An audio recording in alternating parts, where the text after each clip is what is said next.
For now, the COVID surge is receding in the Bay Area, but there's growing alarm over variants, with the vaccine supply still limited. And tonight in our new original series, Road to Recovery, another reason to take precautions. Len Kiese with the lingering misery that can follow even a mild infection, and the unique Bay Area program helping patients bounce back. It's the club no one wants to join, but membership is way up. Patients facing a nightmare ordeal post-COVID. They're known as the LongHaulers. Around California and the Bay Area, you'll find them. 10% of patients who've had an initial COVID-19 infection will go on to not fully recover. Puzzled a lot of us. LongHaulers like Bruce. And after a while, you wonder, is this in my head? And Carla. I don't think I'm going to be okay. Last year, the coronavirus infected them both. It was definitely positive for COVID. I go, can you double check? The infections went away. And I was feeling better. Thought it was all over. But months later, the retired former banker and the first responder continue to suffer from debilitating health conditions. I know what it's like to be really tired, but this was different. Nice view.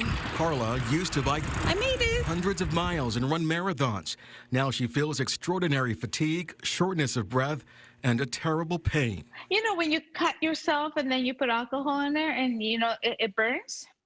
It was something similar to that, but all over. Bruce was an active hiker. He now reports fatigue, persistent shortness of breath, nausea, brain fog, and destabilizing headaches. Many days I get up at 8 o'clock in the morning, and at 10 o'clock I'm back in bed because my head is pounding away. In addition, some patients lose their sense of smell and taste, even their hair. Others, including asymptomatic college athletes, develop an inflammatory heart condition. The syndrome is not well understood. How are they going to fix it? There just weren't answers. For Bruce and Carla, it seemed no one could help. I felt hopeless. How long is this going to last? Enter neurologist Juliet Morgan and palliative care fellow Megan Jobson.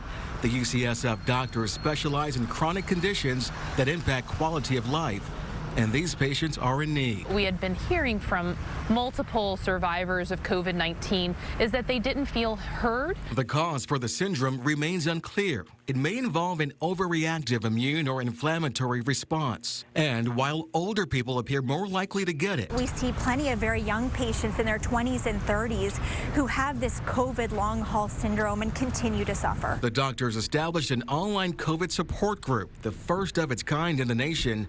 Meetings are packed. There is strength in survivorship. During group sessions, patients share their stories. The doctors answer questions and provide expertise in how to manage symptoms. We know a lot of the data and literature surrounding these things. So let's just take a moment now. Also taught mindfulness and meditation. Mindfulness is actually pretty powerful and potent medicine. We know in studies that it can reduce markers of stress like cortisol.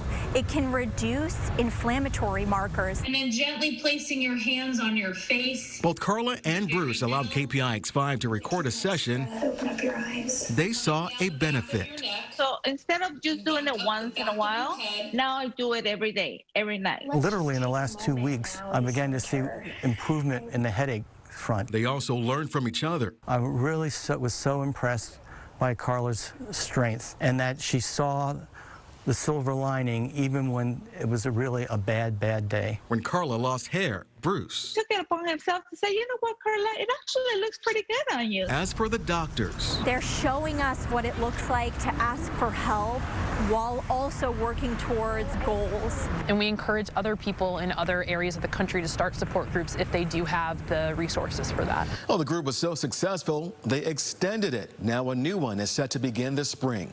In the studio, Len Kiese, KPIX 5.